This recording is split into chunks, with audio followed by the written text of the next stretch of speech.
All right, for the next couple of segments here on today's podcast, I've got with me Ethan Smith from Locked On Pirates. Ethan's been on the show quite a few times to talk about some different things. We broke down some series in the past and just kind of looked at what the Reds and Pirates were up to during the season. And during this offseason, this lockout, wonderful, nothing going on, it's actually probably been a good thing for our two teams because otherwise I feel like we'd have just been selling off parts, Ethan. Yeah, realistically, I mean, the Pirates kind of did beforehand, but I feel like more parts would have been sold off. It's like selling off a car, and then you wouldn't have had a car anymore. You would have just been the tires. Right. It kind of feels like a little bit of a itch, like you get it and you scratch it a little bit. You go, ooh, maybe I'll trade this guy. Ooh, trade this guy. Ooh, prospect over here, prospect over there. I don't know. Do some kind of Family Guy. Ooh, piece of candy. But because of that, I'm kind of okay with the fact that that's not been happening. I do want the lockout to end soon, and I think that there's going to be a lot that changes for a lot of different teams once the lockout ends. But as of right now, when I look at this division, I don't see much change. I don't see anybody knocking off the Brewers. I don't even know that anybody's knocking the Cardinals out of second place. I think it's probably, if anything, the two teams that have switched places might be the Cubs and the Reds. Am I off base there? I don't really think so. I mean, I would still say the Pirates, as of right now, are probably still the worst team in the division. Sorry to Locked On Pirates fam, you guys probably already know this. But the Brewers didn't really get any better, but they also didn't get any worse. I mean, when you still have Brandon Woodruff and Corbin Burns as your top two starters, that's probably at least 20 wins that you're going to get combined between those two. The Cardinals, Paul Goldschmidt, Nolan Arenado. Enough said. You have enough guys over there too. And then the Cubs, I mean, they added some guys. I believe they added Marcus Stroman. They added some guys there too. They did enough to say, okay, we're probably the third or fourth best team. The Reds, again, Castellanos leaves, but you still have talent around it. The Pirates, they're still in that rebuild mode. Now, would I say that they're as far off as they were last year? No. I don't think they're going to be losing 20-2 to the Cincinnati Reds every single time they play them. But at the end of the day, the NL Central of all the divisions I saw this offseason probably changed the least. I think you could go into the season predicting almost the exact same order of the division that you had last year, with little exceptions to, the rule, like injuries, all that good stuff. Yeah, you had Wade Miley just they basically opened the door for him at Great American Ballpark, and they said, go forth, young man. And he went to Chicago, which was dumb. But what are you going to get from Wade Miley this coming season? Are we going to expect that kind of year out of him again? I don't think so. And I think maybe that's just the part of me that says, well, he's not a Red anymore, so he's probably not going to be that good. I still think there's going to be that age factor, Father Time's undefeated. But also the Hunter Renfroe deal, where basically all they lost was Jackie Bradley Jr. And if you trade Jackie Bradley Jr. for Hunter Renfroe, I think the argument can be made that was kind of an upgrade. I think somehow Milwaukee swung a good one there. Yeah, I agree 100%. And I mean, again, you look at what Milwaukee had the easiest offseason of any of these teams because, again, they lost to the Braves in the playoffs this past year. But when you didn't really lose anything that was not a valuable piece, you can't really call that a losing offseason. I mean, that, like you said, Hunter Renfroe for Jackie Bradley Jr. now, that's an upgrade. 3 years ago, then you're talking about some real hot take stuff where you're talking about the Brewers making a very big mistake. But when you have a pitching staff like that they have right now, you still have Christian Yelich, you still have all these guys, Lorenzo Cain, even for people who forget that he even exists for some reason, even though he's a phenomenal baseball player. I still think the Brewers are the best team in this division, but the Cardinals are also there too. And at the end of the day, the division, again, as we both mentioned already, it didn't change that much. It really didn't. I think you can really expect that Chicago, Cincinnati, and Pittsburgh are going to beat the crap out of each other, and then the Cardinals and the Brewers are probably going to fight for first place again. I'm not so sure that it's going to change very much after the lockout either. I think that there's probably going to be a couple of big moves. I mean, you've already seen the big move from the Cardinals signing Steven Matz. I think that was a really good move on their part. And then you've got an interesting rumor going around that Marcus Stroman is doing all he can to get Carlos Correa to come to the Cubs. You know, the Cubs woke up and realized that they had a lot of money to spend, so they started doing it. So I don't know what to expect from them as the lockout comes to a conclusion, but I think it's going to be interesting because kind of like you said, you mentioned Yelich and then also Lorenzo Cain. There's always a contingent of every fan base that says, well, imagine if this happens for us. Imagine if Eugenio Suarez figures it out. Imagine if Nick Senzel is healthy and plays a bunch of games and actually figures it out. Imagine if Jesse Winker is healthy. Imagine if all this stuff happens for the Reds. Conversely, imagine if Christian Yelich is back.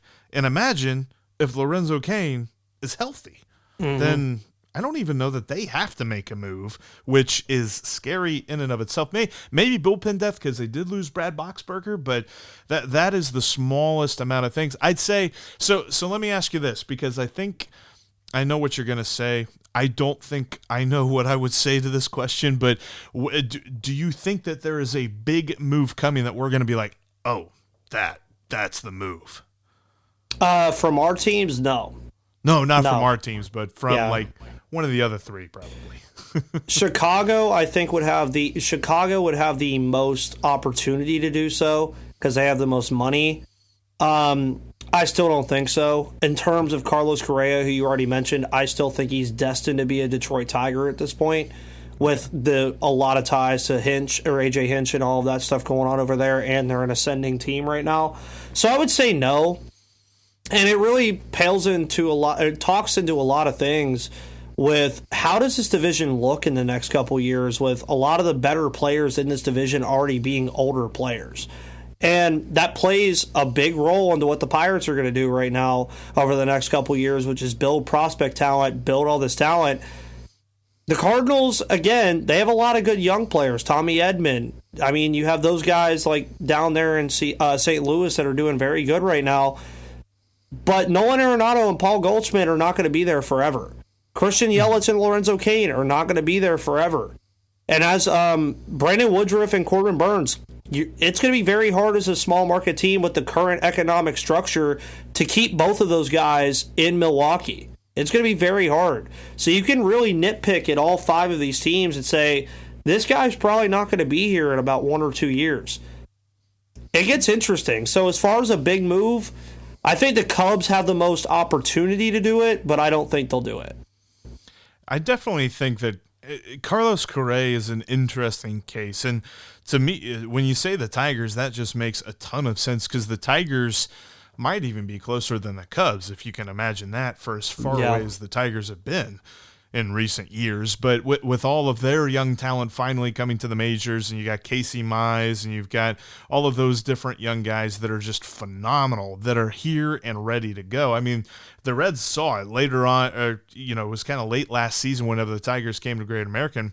Detroit outplayed them, like just plain and simple, in the 3-game series that they were there. And I went and I saw them on the Friday night game, and I think Detroit scored about 59 runs, I think, in that day. Yeah, it was a lot of runs. A lot of runs. So I think that would be an interesting move. I would say the only thing I could possibly see that it would surprise me a little bit if it happened would be Seiya Suzuki, because the Cubs have been linked to him, and they've been there's a number of teams, the Red Sox, the Angels, the Mariners, your West Coast teams that are typically linked to a big Japanese player coming over. But see Seiya Suzuki going to the Cubs, that would be a coup. And that would be the kind of move I think that would really get me, to go, the pitching's still a little bit questionable for Chicago, but they've got a real shot if they get that lineup figured out to challenge the Brewers, because the Brewers all day are just going to beat you 2-1. That's their MO.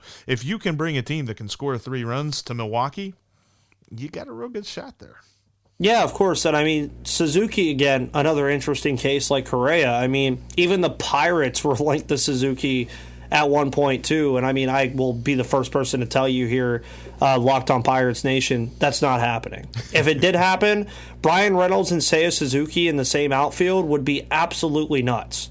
I'm just to be the first person to tell you this, but that won't happen. If it happens for Chicago, the whole dynamic of what they're doing right now changes. Because remember, the Cubs were not rebuilding, they're retooling. They moved Chris Bryant, they moved Anthony Rizzo, they moved all these pieces, but they kept certain guys that they knew were going to be good. Also, something a lot of Cubs fans forget, since we're two NL Central hosts and understand this, Nick Madrigal is there from the Chicago White Sox. Yes. And people forget that happened because he was out all last year. You already have him. You have these other guys too. If you add Suzuki to that lineup, the pitching might not even matter. Yeah. Like at the end of the day. It might matter in some aspects, but if you can even, go half and half with the Brewers all year, you could be right there in August and September, assuming we have a full season, of course. Yeah. Which who knows? That's a big assumption at this point. That would really spark that rivalry that seemed to kind of start to really get juicy there 2016, 17, 18. In these last couple of years, the Cubs kind of took a step back, and I think maybe Brewers fans and Cubs fans still had a bit of a rivalry going, but competitive-wise, there was a gap. I definitely see the Cubs getting back up. Yeah, and you're absolutely right about Nick Madrigal. That's a dude who was really hard to get out. He definitely didn't get himself out very often at all. And he is going to be a huge piece in that lineup. Let's get away from talking about those three. Let's look at our sides, because I think I'm with you. When I look at this Reds team, I really got to squint to see a wild card team, unless, of course, we expand the playoffs, which is probably going to happen, and then you can maybe see them as a seventh spot. But even then, it's still a bit of a squinting game. So I'm looking at this Reds team maybe 2-3 years down the road. The Pirates kind of seem in that same boat. Are we talking about the 2013s and the 2014s of the world once we get to about 2024 with the Reds and Pirates on top of this division? With the trajectory, if you're looking at just straight numbers, yes. I mean, because by that point, Henry Davis will be the starting catcher of the Pittsburgh Pirates. It will not be Roberto Perez. You're probably looking at Mason Martin at first, or an outside guy. You're probably looking at one of, and this is a lot, you're probably looking at Nick Gonzalez, Liover Peguero, or hell, I mean, even you have 9 middle infielders on your 40-man roster right now, so name one of them, they'll probably be your 40-man roster guy. If they keep O'Neal Cruz at shortstop, he's your shortstop of the future. There's no ifs, ands, or buts about that, but I could still see them moving him to the outfield. Keep Brian Hayes as your future third baseman. If they decide to hold on to Brian Reynolds, which there still is the prospect of them trading him, if you hold on to him, he has a starting outfield spot. And then you're talking about Jack Sawinski, Canaan Smith-Njigba, Travis Swaggerty, Lonnie White Jr. You're looking at a lot of guys that, at the end of the day, what I want the Pirates to be able to do in 2 years is do what they did, as you mentioned, in those 2013 years when they waited for Andrew McCutchen, Neil Walker, Josh Harrison, all those guys to come up. They added those small little pieces. They made those tiny moves that MLB.com, you'd see a little header on your phone about it. Oh, yeah, Pirates signed Marlon Byrd. Cool, awesome.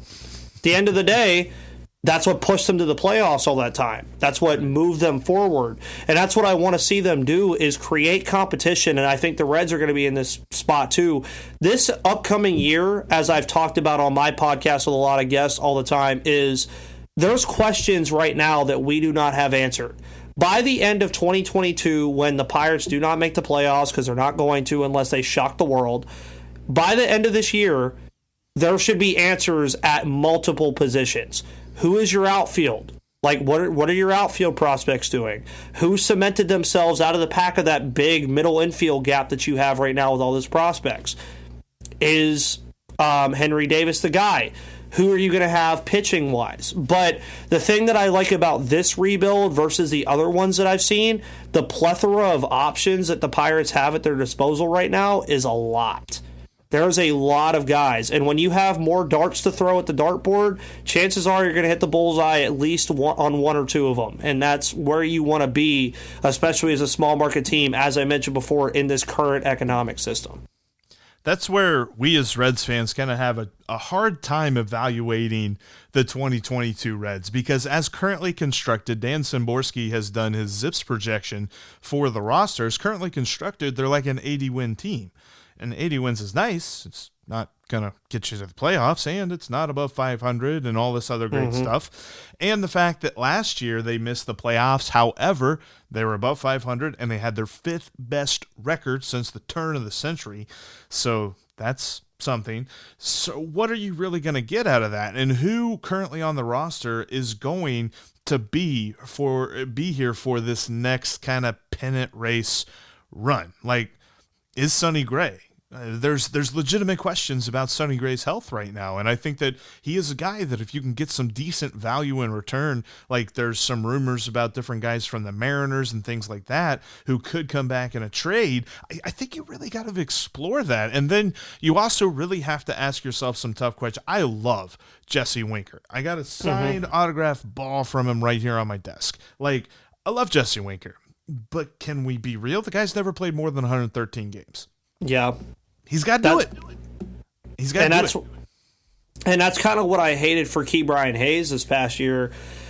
He literally hits a home run on opening day, and everybody at the Locked On Sports Network has heard my reaction to him hitting that home run against the Cubs. I sounded like a 5-year-old kid. And then the next day, he basically, I don't want to say he broke his wrist because he didn't, but he screwed his wrist up, and then he was out for half the year.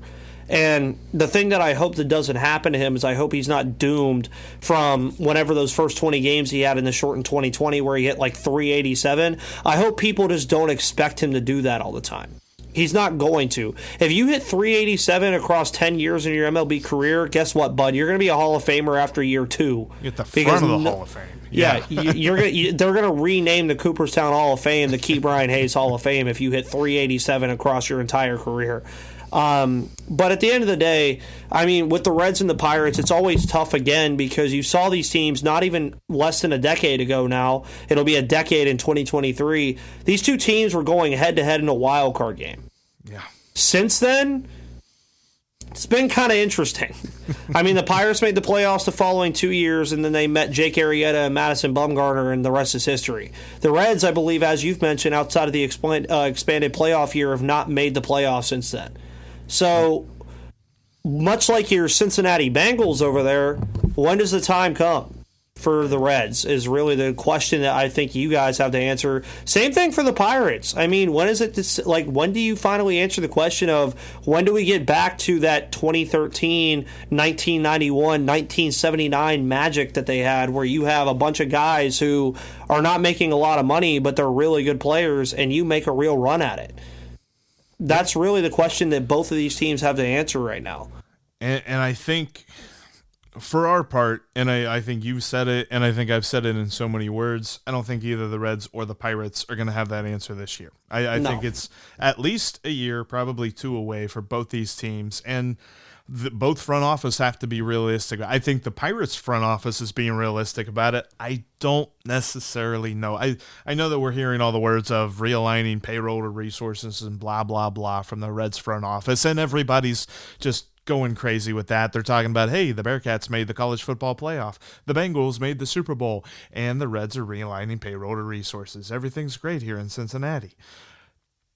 Maybe, and I'm not going to defend that storyline, but I'm going to try and peer and find some sort of silver line. Maybe that's the front office understanding that they're almost there, but they're not quite there, and they're actually going to make some smart moves. We're going to see, though, of course. That, Ethan, it's been great talking to you. I know we're going to have you on a lot more during the season as we talk about some series coming up, as we talk about the season coming up.